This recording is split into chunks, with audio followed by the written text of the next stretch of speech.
The Causes and Outcomes of World War One by Alexander Sanders.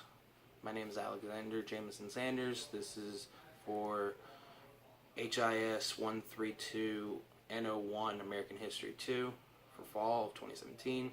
This is for William Pope. Our teacher is William Pope, and this is, again, the causes and outcomes of World War One. On June 28th, 1914, Archduke Franz Ferdinand and his wife were gunned down by teenage Siberian nationalists as they were driving down the streets of Sarajevo. Ferdinand's death set off the chain of events that ultimately leads to the World War One. In June of 1914, France agreed to attend a series of military exercises in Bosnia-Herzegovina. A few years earlier, Austria-Hungary had annexed this province against Siberia. France opposed this because he feared that it would destabilize the already out-of-whack political situation Austria-Hungary was already in. Upon learning about France's arrival, the young Bosnians made plans to assassinate him. Three of their members, Gavrilo Princip, Trefko Grabez, and Nejiko Karbarinvik, received 4 pistols, 6 handheld bombs, and cyanide pills, which were provided by the Black Hand, and went to Bosnia-Herzegovina to assassinate their target. On June 28, 1914, then, Franz Ferdinand and Sofia were touring Sarajevo in an open car with surprisingly little security when Serbian nationalist Nejeliko Karbavinka threw a bomb at their car. It rolled off the back of the vehicle and wounded an officer and some bystanders. Seeing his opportunity, Princip fired into the car, shooting Franz Ferdinand and Sofia at point-blank range. Princip then turned the gun on himself, but was prevented from shooting it by a bystander who threw himself upon the young assassin. A mob of angry onlookers attacked Princip, who fought back and was subsequently wrestled away by the police. Back before the war had even started, one of the key factors that influenced World War I was secret treaties between countries. When the Three Emperors League between Austria, Germany, and Russia expired in 1887, a new agreement with Russia was considered necessary. The result was the secret Renaissance Treaty between Germany and Russia, perhaps the most controversial of Bismarck's complicated alliances. The text of this treaty bears similarities to the 1881 Treaty of the Three Emperors. The two powers assured each other that they will remain benevolent, neutral in a future conflict, except in the case of unprovoked attack by Germany on France or by Russia on Austria-Hungary.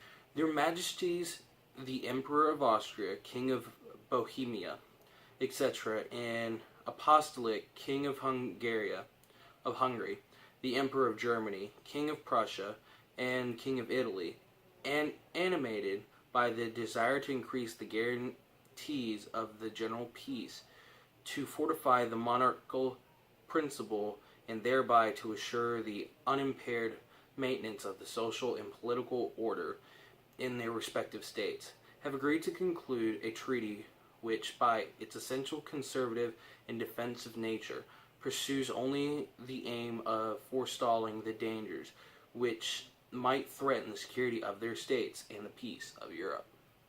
Militarism is a philosophy or system that places great importance on military power. Militarism was a significant force in several European nations in the years prior to World War I. Their governments were strongly influenced, if not dominated by military leaders, their interests and priorities. Generals and admirers sometimes acted as de facto government ministers, advising political leaders, influencing domestic policy, and demanding increases in defense and arms spending. This militarism fathered a dangerous child, the arms race, which gave us to new military technologies and increased defense spending. Militarism affected more than policy. It has also shaped culture, the media, and public opinion. Militarism, nationalism, and imperialism were all intricately connected. In the 19th and early 20th century, military power was considered a measure of national and impartial strength, imperial strength. A powerful state needed a powerful military to protect its interests and support its policies. Strong armies and navies were needed to defend the homeland, to protect imperial and trade interests abroad, and to deter threats and rivals. War was avoided where possible, but it could also be used to advance the nation's political or economic interests, as the famous Prussian theorist Karl von Clausewitz wrote in 1832. War was a continuation of policy by other means. In the 19th century, European mind, politics, and military power became inseparable, in much the same way that politics and economic management have become inseparable in the modern world. Governments and leaders who failed to maintain armies and navies capable of enforcing the national will were considered the weak or incompetent. World War I officially ended with the signing of the Treaty of Versailles on June 28, 1919. Negotiating among the Allied powers with little participation by Germany, its 15 parts and 440 articles reassigned Germany boundaries and assigned liability for reparations. After strict enforcement for 5 years, the French assented to the modification of important provisions. Germany agreed to pay reparations under the Dawes Plan and the Young Plan, but those plans were cancelled in 1932. And Hitler's rise to power and subsequent actions rendered moot the remaining terms of the treaty. The treaty, negotiated between January and June 1919 in Paris, was written by the Allies with almost no participation by the Germans. The negotiations revealed a split between the French, who wanted to dismember Germany to make it impossible for it to renew war with France, and the British and the Americans, who did not want to create pretexts for a new war. The eventual treaty included between 15 parts and 440 articles. The German government signed the treaty under protest. The right-wing German parties acted it as a betrayal, and terrorists assassinated several politicians whom they considered responsible. The U.S. Senate refused to ratify the treaty, and the U.S. government took no responsibility for most of its provisions. There were several characteristics which Germany possessed after the First World War, which made them vulnerable to being manipulated by someone like Adolf Hitler. As in most nations, the economic factors of time play a significant role in determining how a society will behave. Germany was economically devastated after a draining defeat in World War I. Due to the Versailles Treaty, Germany was forced to pay incredibly sizable reparations to France and Great Britain. In addition, the Versailles Treaty, which many agreed was far too harsh, forced Germany to give up 13% of its land. At first, Germany tried to recover from the war by the way of social spending. Germany began creating transportation projects, modernization of power plants, and gas works. These were all used to battle the increasing unemployment rate. Social spending was rising at an unbelievable rate. In 1913, the government was spending approximately 20.5% per resident.